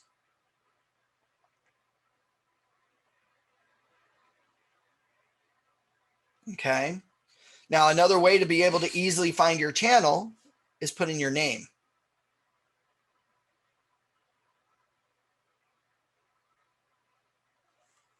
Put in the name of your channel, but more importantly, put in your name. Now, this is where we're going to have fun with this. We have 500 words on how, or phrases that we can type into this keyword search for our channel. By any chance, how many of you have names where people constantly either mispronounce or misspell your name? Anybody? Probably a couple of you, right? Rochelle raised her hand. Excellent. If you're like me, you have a unique way of the way your name, either your first name or your last name, is spelled. And if you have people that constantly either mispronounce or misspell your name, this is a great opportunity to put in all the misspellings of your name. Now, I found this out the hard way. In the beginning, because my name is Tony Breed, B-R-I-E-D, I just had Anthony and Tony. And for about the first year of my channel, people were able to find me just typing in my name. But then a year later, teaching this exact same class, I told people how they could find my channel. And I received a call a couple of hours later from one of my students. And one of my students said, "Hey, Tony, I typed in your name for a search to find your channel. And just out of curiosity, do you work with weddings? Because I'm coming up with a lot of wedding videos and bride videos about bridal gowns and things like that come up, and I don't see you specifically." And I started looking, and I looked that when I typed in my last name of B-R-I-E-D, that wedding videos came up, and it dawned on me that people put in, or those wedding people put in, different spellings of the word bride. So that got me to think, geez, I will now put in all the different misspellings of how people misspell and mispronounce my name. So I put in B-R-I-E-D, which is the normal spelling. Then I started putting in B-R-E-E-D, and then B-R-I-D-E, and then maybe even B-R-I-E-D-E-N, because people, for some reason, like to add letters to my last name. But when you're writing in a word, just simply type tab, and that word is now added. By the way, this is all free. I do not have to pay YouTube or Google for these words. So put in all the different misspellings of your name, at least, along with you being a real estate agent, maybe realtor, maybe the MLS system that you're with, maybe the state, the counties, the cities. So if anybody's typing in any of that type of information, your video channel will always be referenced in the list, whether it's a Google search or a YouTube search. Save it. Under the advanced settings, you want to say what type of videos you're uploading. Okay. They have a parental guidance here. Is it under 18 friendly, or is it not child appropriate? I would say don't pick this choice here. Choose the choice that says, I want to review the settings for every video. Some videos that you'll create and produce, which we'll talk about, are only apply to people over the age of 18. Other videos that you'll produce will be kid friendly and age appropriate, like activities in a neighborhood, or the community or things like that that you want children to be able to find. So select the choice to allow you to review that for every video. The next is your upload defaults. Anytime you upload a video, you want some things that you don't want to have to retype over and over again for each and every video. Like the title of your video. Now, the title is obviously going to modify for each and every individual video, but you want your video to always begin a certain way, or the title to begin a certain way. So like as an example, and I'm going to use Joan here. Joan said something about OC Homes, right? Or the OC Homes group. So maybe the title should always begin OC Homes Presents. That way, when she uploads a video, the last thing she has to retype over time and time again is the OC Homes Presents. Now she just needs to type in what the video is about. Now, under the description, you have 5,000 characters. Now, you want to describe each and every video, but what's some of the information that we are going to always have in on our video description? Remember, first point of contact, presented by Anthony Breed, Realtor, license number, and then your company, right?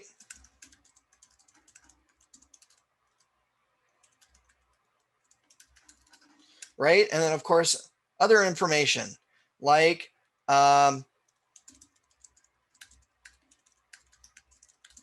more information, 949-586-6800, extension 104.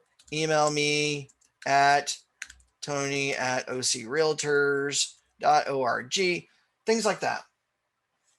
Put it in that description because you want your information to always appear in the description. So now the DRE, even if that information's in the video itself, when they look at the description of the video, this information's here. Now, this is also important because if this information's also in the description, it will also be referenced in a Google search or a YouTube search for this video. Okay. Visibility. Most of my videos are all going to be public, so set the standard to always be public. Now, for my videos to be found, so not only do I have my channel keywords, but some basic information or basic words to find the video. And again, we're up to 500.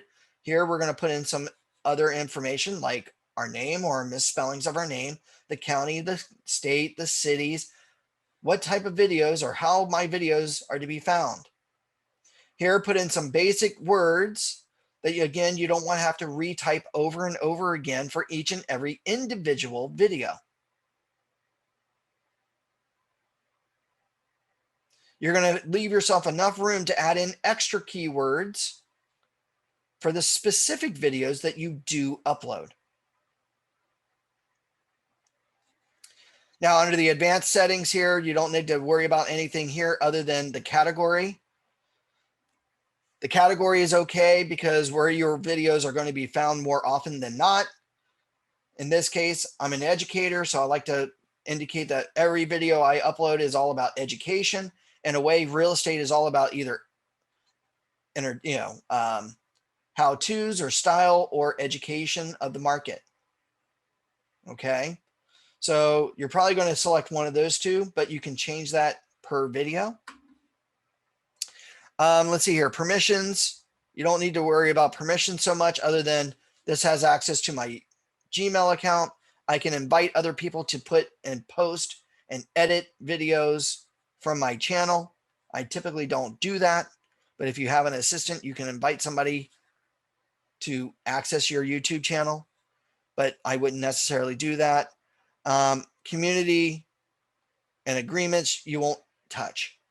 So basically the channel and the upload defaults are going to be your two main sources here under the settings, and then you're going to hit save. Now, once you do that, now we're ready to upload a video. Are there any questions on the channel setup?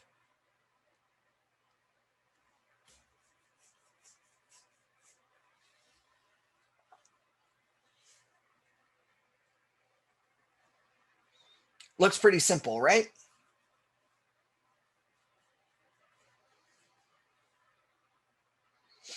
No questions on the channel setup? All right.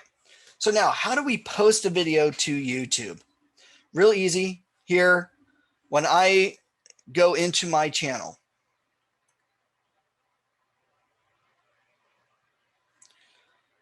on YouTube, now what I'm going to do very easily is that when I go here to my channel from YouTube, I'm going to go over towards the top right corner, and we're going to go to this icon here. It's the camera with the plus sign on it. It's just to the left of my picture and just to the left of the 9 dots. When I click on that camera icon, I'm now going to get a drop-down menu here that says upload a video or go live. Now, just so you know, YouTube had a go live feature a year before Facebook Live was available. So YouTube had the ability to let you as an agent, or let you as a person of YouTube, to record live video directly on your channel. So just know that you can do this too. But here, if we created a video ourselves, maybe we use WeVideo or iMovie or Movie Maker for a PC user or something like that, what we can now do is take that video either from our phone device, our tablet device, or even from our computer device. And if we have the MP4, which is the format in which the video is created in, we can now choose upload the video. From here, we're now going to be taken to a screen where we can now either browse our computer, or if we know where that video is on our desktop, as an example, I can now find that video, click and hold it, drag it onto this little window, and now the video begins to upload. Now we can do some things here. Now you'll notice here that right away, information that we typed in as our defaults now appears here. So the 10-minute learning series is already in my title. So now all I need to do is type in the name of the video, like,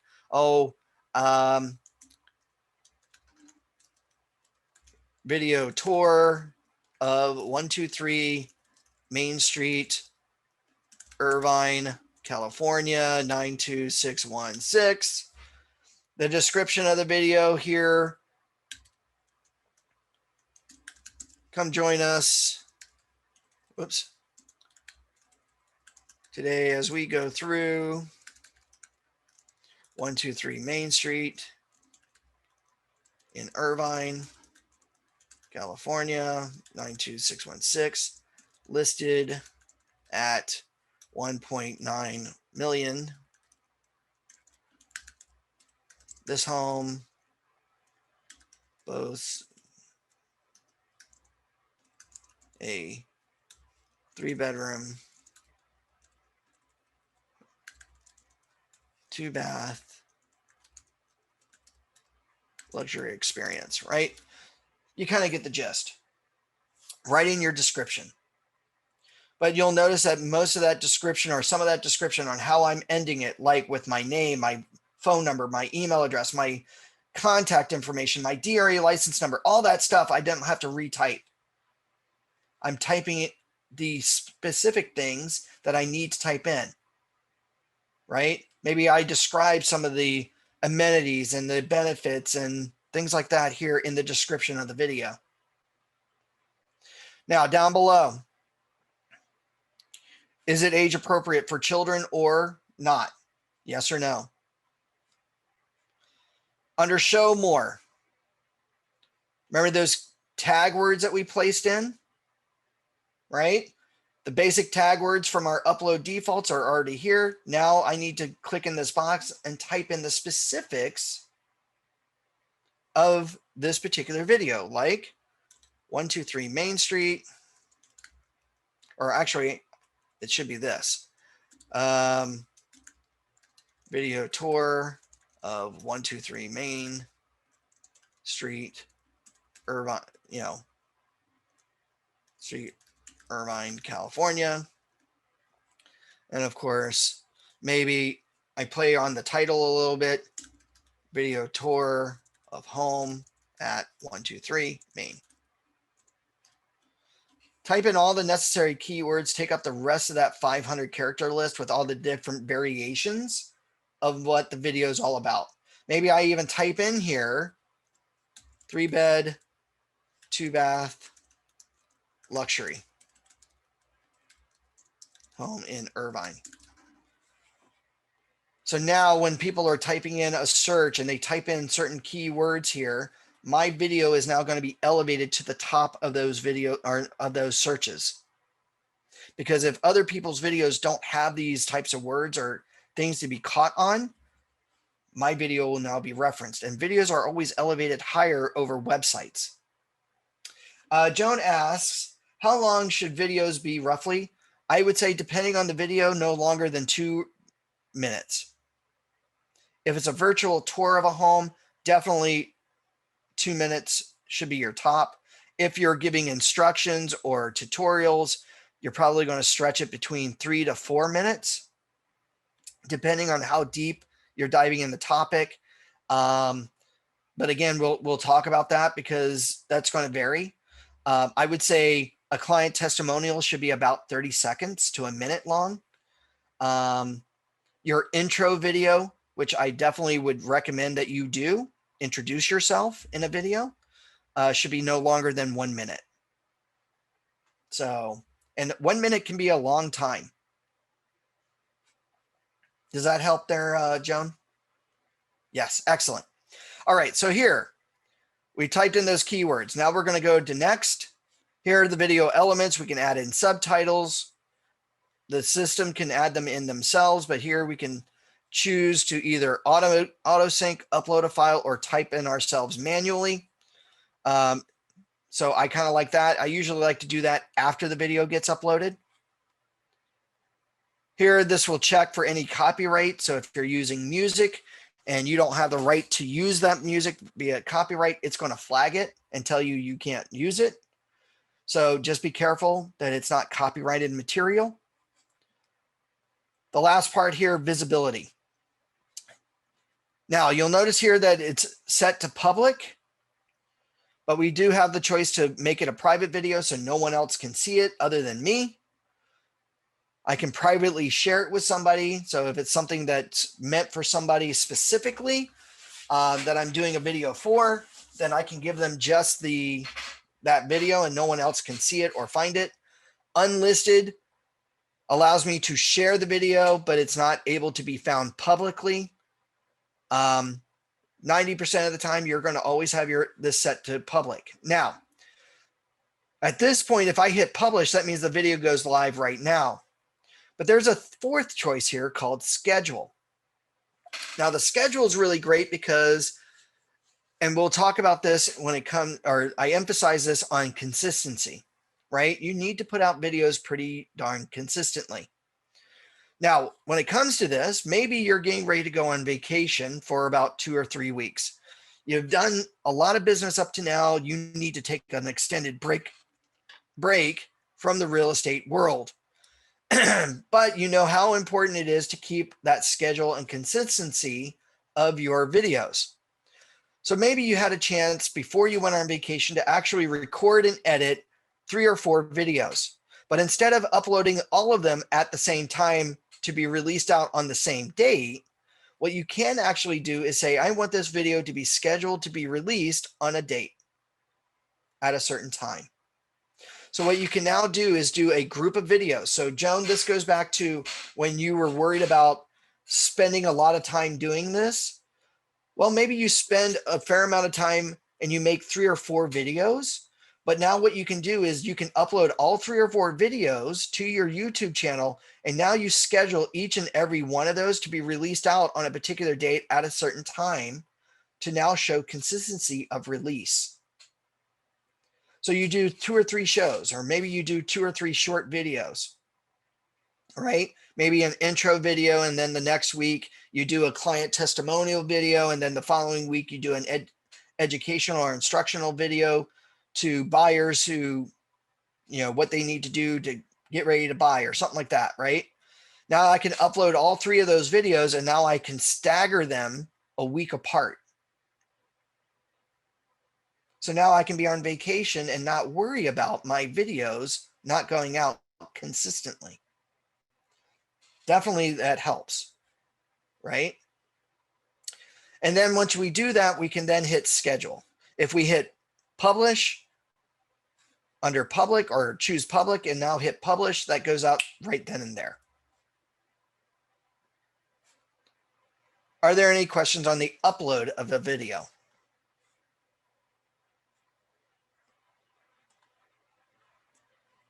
Looks pretty darn easy. Oh, one other thing I forgot. There are some of you that want or need to have an unbranded YouTube channel for MLS. As we all know, MLS does not allow us to put branded videos on the MLS, which is found underneath the property description, right? So, Tony, this is great for my marketing, but now I need to do listing videos, but I need them on the listing in the MLS. What do I need to do? Well, number one, in the video itself, it cannot have any branding, pictures of people, anything like that. So you're probably going to need to edit that video and take out things like, hi, this is Anthony of Jack and Jill Real Estate.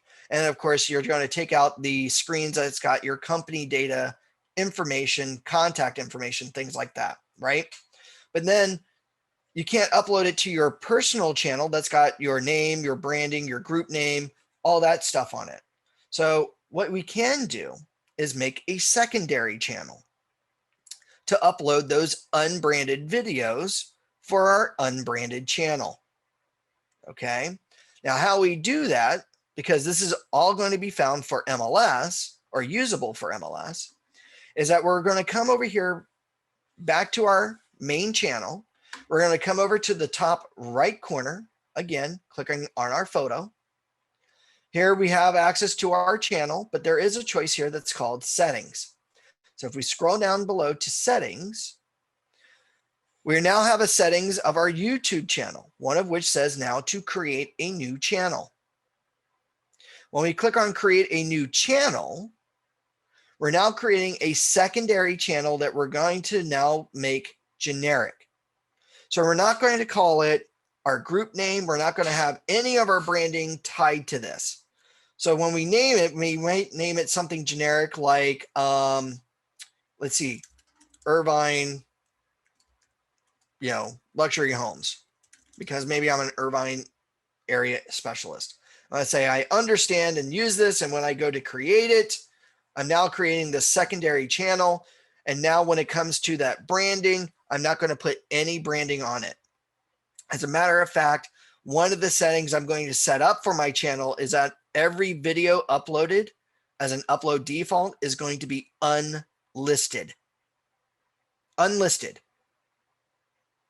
So the channel itself is not going to be able to be found by anybody, and the videos on this channel are not going to be able to be found by anybody. And I'm even going to block advertising. So the videos or the recommended videos to the side of the videos that are played, any commercials within the video aren't going to be played at all if I set it up to private. Now, when I upload that video of the property that's got no branding, I'm going to put it to this channel. So I'm going to switch my channels. So once I create a secondary channel underneath my picture, when it says your channel, it's now going to give you 2 channels to choose from. I go to my secondary unbranded channel. I go to the upload video. I upload that unbranded video of the property. And now when I get that video link that will be created, I can then copy that link and post it on my YouTube or on the MLS. under the unbranded section. Now, I'm going to take the same video with all my other branding. I'm then going to switch it back to my normal channel and upload that. And then I can put that new video under the branded section of the MLS, which is great for the public websites. And I'm going to take that video link and I'm going to post it out to the world, like on my YouTube page or on my website. I'm going to put it in my marketing materials. I'm even going to put it on my Facebook business page account. Let's see.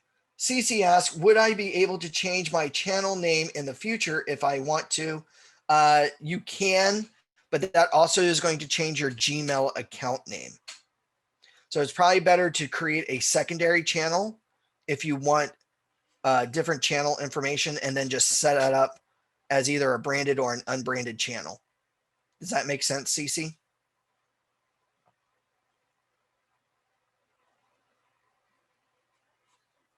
Hopefully.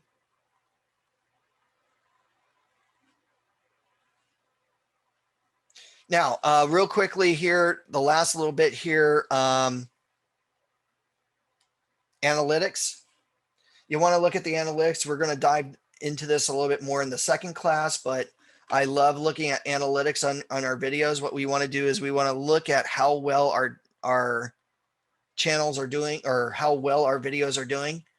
Here under our dashboard, when we go to our channel and we click on manage videos, here we get to see how many subscribers we have, how many, we get to see a quick little summary of the past 28 to 30 days, how many views we've gotten on our videos, how long people have been watching our videos, what videos are getting viewed the most, okay? Which is really great because we get to see how well our videos are performing. Here under the analytics, we actually get to dive into this really deep niche of what videos are the most popular, right? In this case, 1.3 thousand views in the past 30 days or 28 days, watching 143 minutes of the videos. And of course, I got 16 brand new subscribers in the past 30 days. Here we can look at the reach, where they're finding my videos at. In this case, 41% of people are doing a YouTube search. 27% of these videos are suggested videos. So a suggested video is that when a video ends on YouTube, they'll sometimes come up with a screen of, here are some other videos along the same topic that you may be interested in, and they can click on that. So here, 27% of people are actually being suggested to watch my videos based on the other videos that they're watching. External is all about Google. So 23% of my videos or my channel is found on a Google search. So between YouTube and Google, I'm being found 64% of the time through those two search engines. So the external source, 63% of those, or 65% is a Google search straight up out of that 23%.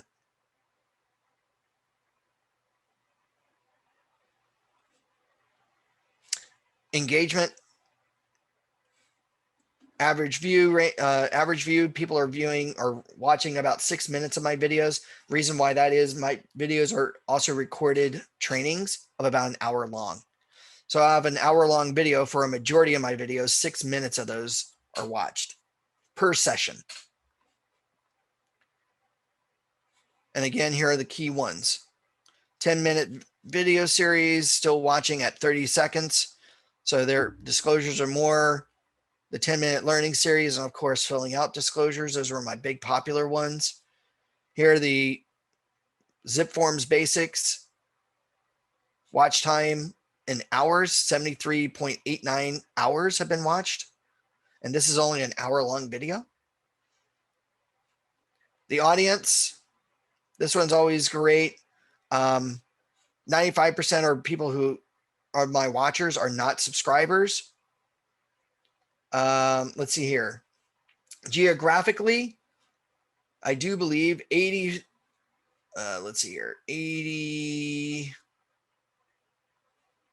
2% is in the United States. So where are other people watching my videos outside of the US?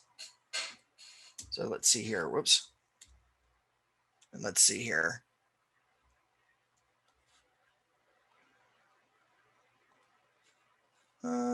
It doesn't tell me what other countries. It used to tell me.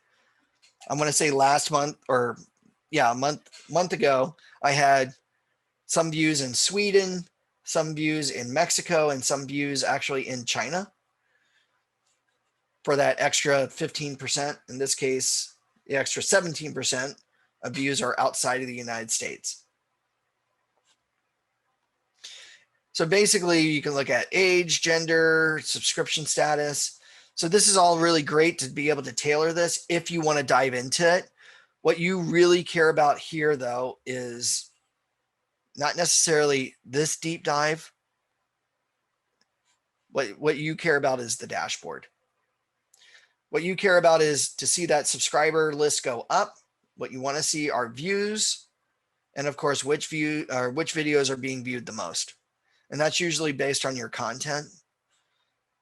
So here you get to see what videos are posted to public, are listed or not listed, how many views they've gotten, if there have been any comments on them. If you've gotten a comment, click on it. You're always sent a notification anytime you're on YouTube. There's a little bell icon, or even on your phone if you have push notifications from YouTube. In the notification section, will tell you, number one, anybody who you've subscribed to when they've posted a video, but anybody who has liked your video or subscribed to your video channel, you'll be indicated here under this little bell icon with a number. Just click on it, and if it says this person wrote a comment, you can now comment back to their comment.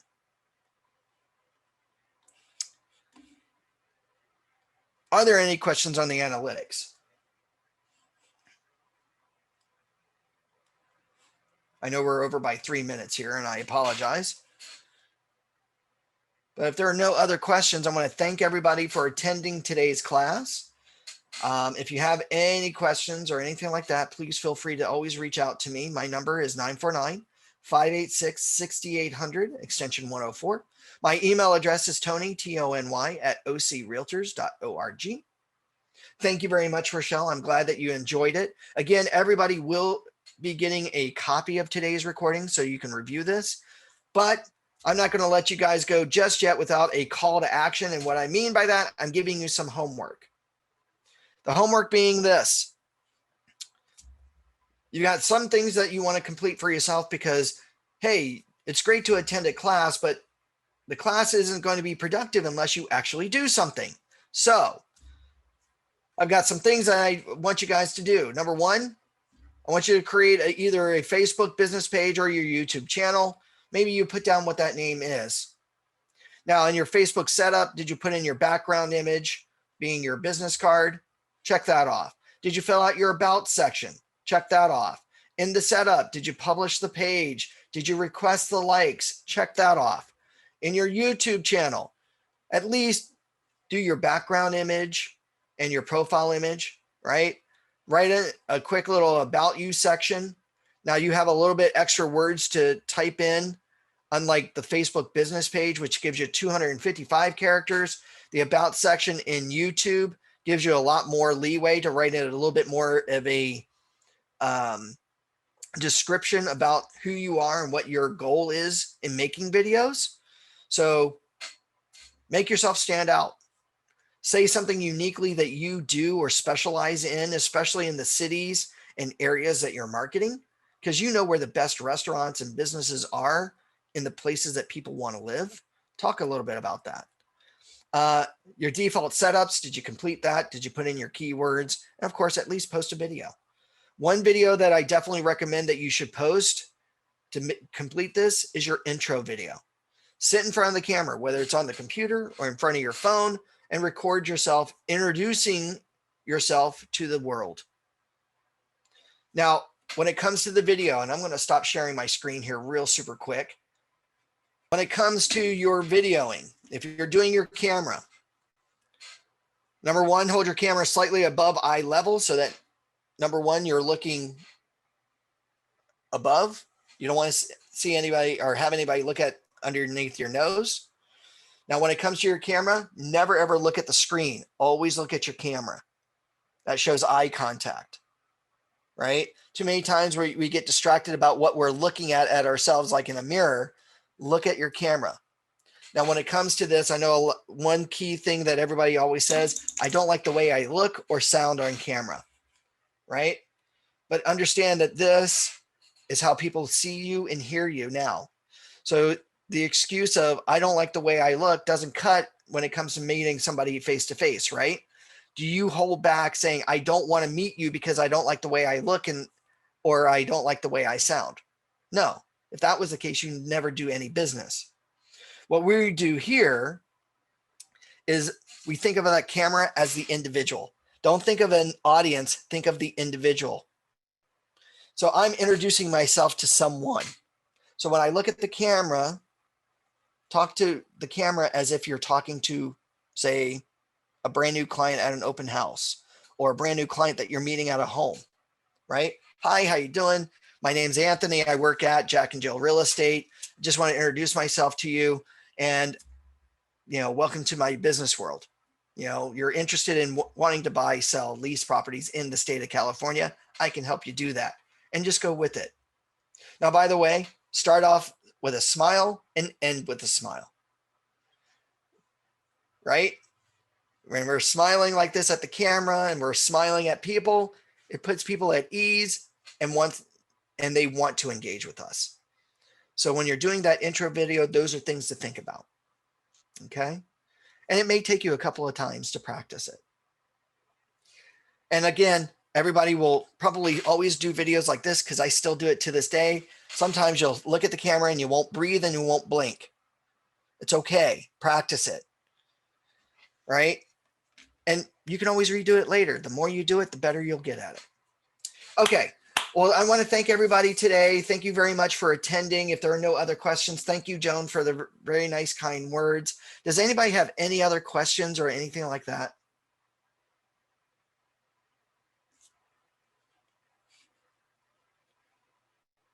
Well, if you have no other questions, and I'm going to share my screen again, my contact information, feel free to contact me either by phone or email. My phone number again is 949-586-6800 extension 104, or feel free to email me at Tony, Tony, at ocrealtors.org. With that said, I want to thank everybody. Thank you, Angelica. Thank you, Jody. Hopefully I will get to see you guys in about an hour for our 1:30 class going over content and strategy to make our social media marketing more successful. With that said, thank you all very much and have a great and wonderful day. Go out, get some lunch, take a break, stand up, shake out the cobwebs, and I will see you all very, very soon. Bye-bye.